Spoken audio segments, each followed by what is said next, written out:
বৰ্তমান সময়ত অসমৰ অতিকৈ জ্বলন্ত সমস্যাটো হৈছে চুৱা জনগোষ্ঠীৰ জনজাতি মৰ্যাদা পোৱাটো। কিন্তু আমাৰে দুৰ্ভাগ্য ইমান দুতলীয়া পুতলীয়া ইমান মিছলীয়া এজন মুখ্যমন্ত্ৰী পালোঁ যে তেওঁ ৰাতিপুৱা কি কয় ৰাতি কি কয় সেইটো তেওঁ নিজেও নাজানে আৰু আমিও নাজানো। এতিয়া বৰ্তমান সময়ত অসমৰ চুৱা জনগোষ্ঠীৰ জনজাতি মৰ্যাদা পাবৰ কাৰণে অসমৰ যি চুৱা জনগোষ্ঠীয়ে যি আন্দোলন কৰিলে তাৰ পৰিপ্ৰেক্ষিতত তেওঁলোকে আমাক প্ৰতিশ্ৰুতি প্ৰদান কৰিলে যে অসমৰ যি চুৱা জনগোষ্ঠী আছে সেই চুৱা জনগোষ্ঠীক নিৰ্বাচনৰ পূৰ্বে আমি জনজাতি মৰ্যাদা প্ৰদান কৰিম।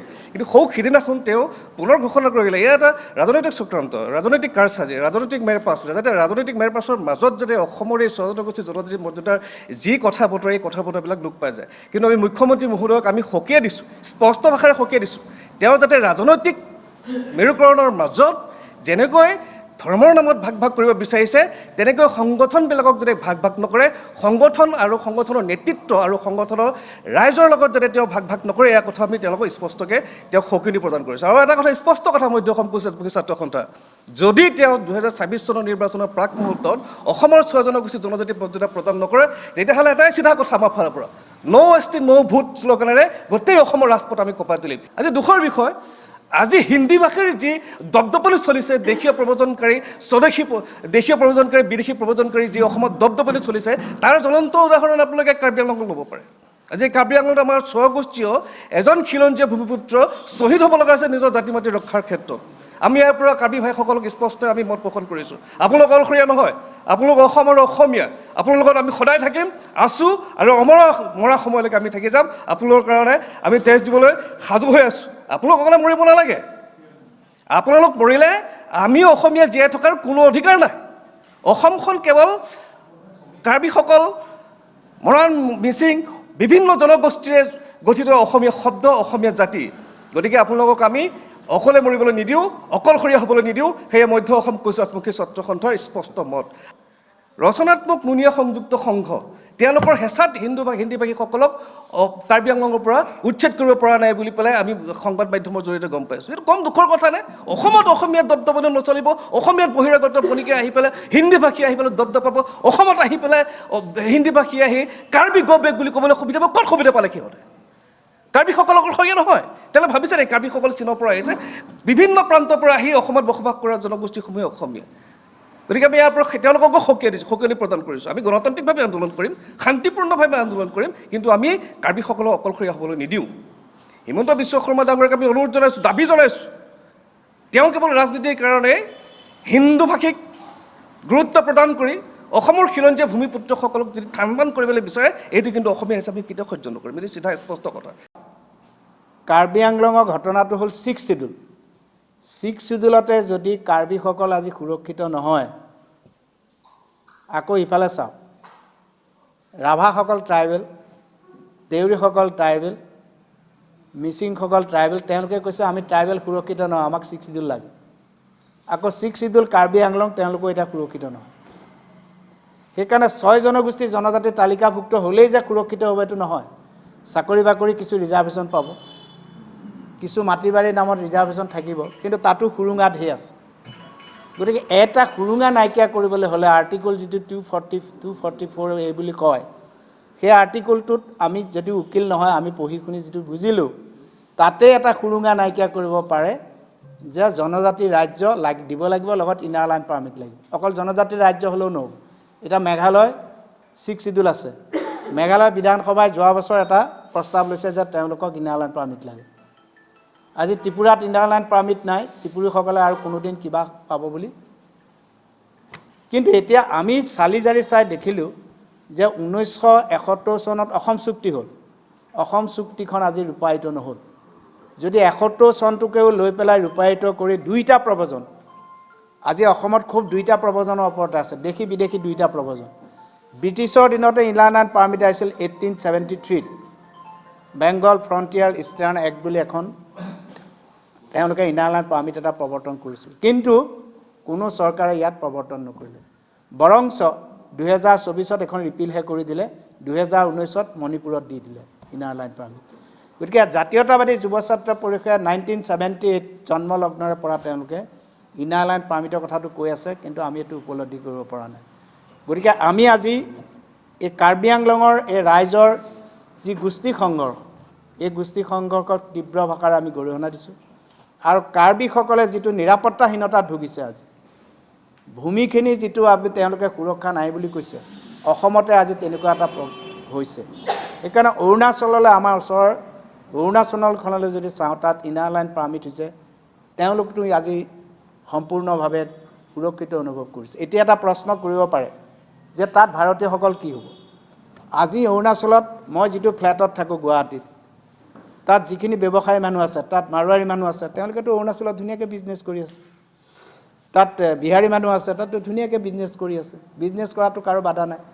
ইনাৰ লাইন পাৰ্মিট দিলে বিজনেছ কৰিব নোৱাৰিব, ইণ্ডাষ্ট্ৰি খুলিব নোৱাৰিব, তেনে কোনো কথা নাই। কিন্তু অধিকাৰটো নাপায়।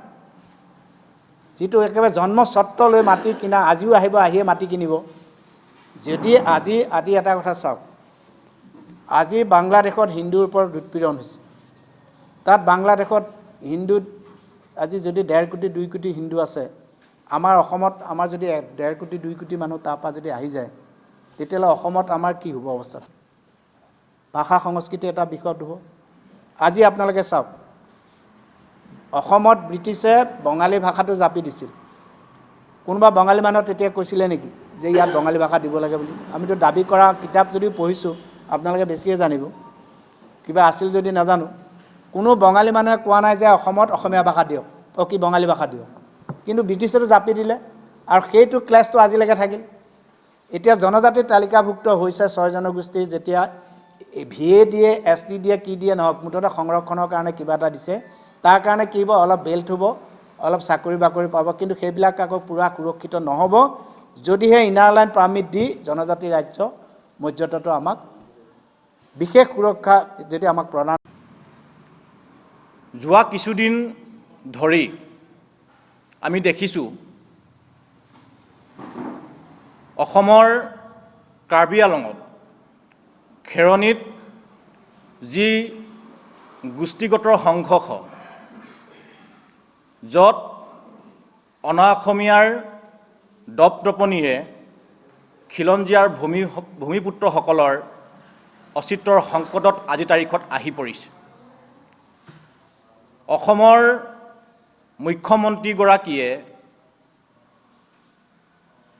ঢাক ঢোল বজাই অসমীয়াৰ অস্তিত্বৰ কথা কৈ মই থকালৈকে অসমীয়া জাতি নিশেষ নহয় বুলি প্ৰতিশ্ৰুতি দিয়া সেই মন্ত্ৰীগৰাকী আজি ক'ত হৈ আছে? আমি মটক ছাত্ৰ সন্থাই পোনপটীয়া অসমৰ মুখ্যমন্ত্ৰীগৰাকীক সুধিব বিচাৰিছোঁ। আমি কাৰ্বি ভাইসকলৰ লগত মটক ছাত্ৰ সন্থাই প্ৰতিটো খোজতে, প্ৰতিটো ক্ষণতে আমি আছোঁ। উজনি অসমত আমি বাস কৰা অসমৰ আদিম ভূমিপুত্ৰ মটক জনগোষ্ঠীৰ একমাত্ৰ ছাত্ৰ সংগঠন হিচাপে আপোনালোকৰ সংবাদ মাধ্যমৰ জৰিয়তে আমি কাৰ্বি ভাই ভনীসকলক কথা দিছোঁ, আমি আপোনালোকৰ প্ৰতিটো ক্ষণতে, প্ৰতিটো খোজতে মটক ছাত্ৰ সন্থাই সাজু হৈ আছোঁ। আৰু অসম চৰকাৰক আমি দাবী জনাইছোঁ, সেই ব্যক্তিসকলক যিসকলে গোষ্ঠী সংঘৰ্ষৰ লগাবৰ কাৰণে ওতঃপ্ৰোতভাৱে জড়িত হৈ আছে, তেখেতলোকক চিনাক্ত কৰি শাস্তিমূলক ব্যৱস্থা গ্ৰহণ নকৰিলে কিন্তু অসমত আমি মটক ছাত্ৰ সন্থাই বা অন্যান্য জাতি জনগোষ্ঠীৰ সংগঠনসমূহে একত্ৰিতভাৱে আমি গণতান্ত্ৰিক আন্দোলন বা ৰাজপথৰ আন্দোলন আমি কৰিবলৈ বাধ্য হ'ম। এই চৰকাৰখনৰ বিৰুদ্ধে বা হিমন্ত বিশ্ব শৰ্মাৰ চৰকাৰৰ বিৰুদ্ধে যে আন্দোলন নহয় বা আন্দোলন নকৰে বা গোটেই সংগঠনবিলাক চৰকাৰৰ চুটলুপি মতে কাম কৰে, তেনেকুৱা ধৰণৰ আচলতে কেতিয়াবা হিমন্ত বিশ্ব শৰ্মাৰ ডাঙৰীয়াৰ মুখত স্পষ্টভাৱে প্ৰকাশ হয়। গতিকে আমি মটক ছাত্ৰ সন্থাই কৈ দিছোঁ, মটক জনগোষ্ঠীৰ আমি কেওটাৰ সংগঠনে উজনি অসমত আপোনালোকে জানে বৃহৎ আমি আন্দোলন কৰিছোঁ। লাখ লাখ আমাৰ ৰাইজসকল ৰাজপথলৈ আহি চৰকাৰৰ বিৰুদ্ধে আন্দোলন কৰিছোঁ।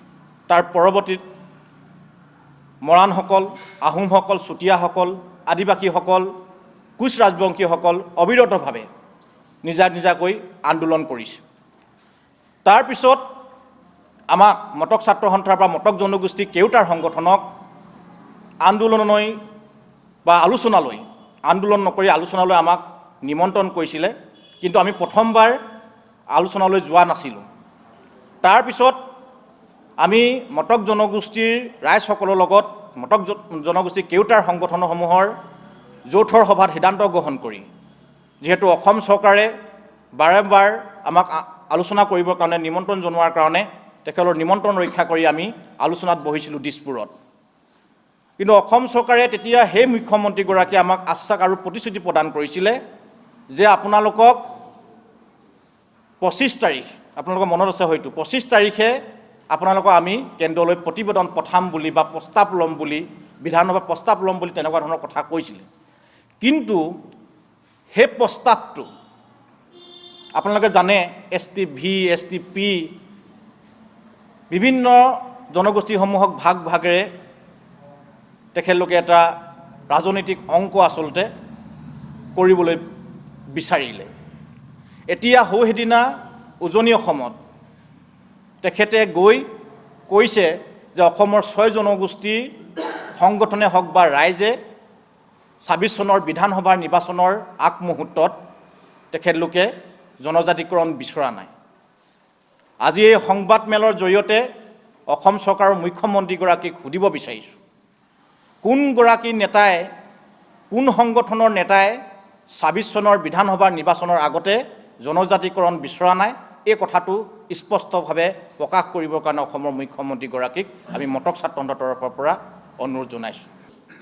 26 চনৰ বিধানসভাৰ নিৰ্বাচনৰ আগমুহূৰ্তত যদি অসমৰ মটক জনগোষ্ঠীৰ লগতে 6 জনগোষ্ঠীক যদি জনজাতিকৰণ প্ৰদান নকৰে, চৰকাৰৰ তথা বিজেপি চৰকাৰৰ বিৰুদ্ধে আমি গণতান্ত্ৰিক আন্দোলন কৰিবলৈ বাধ্য হ'ম।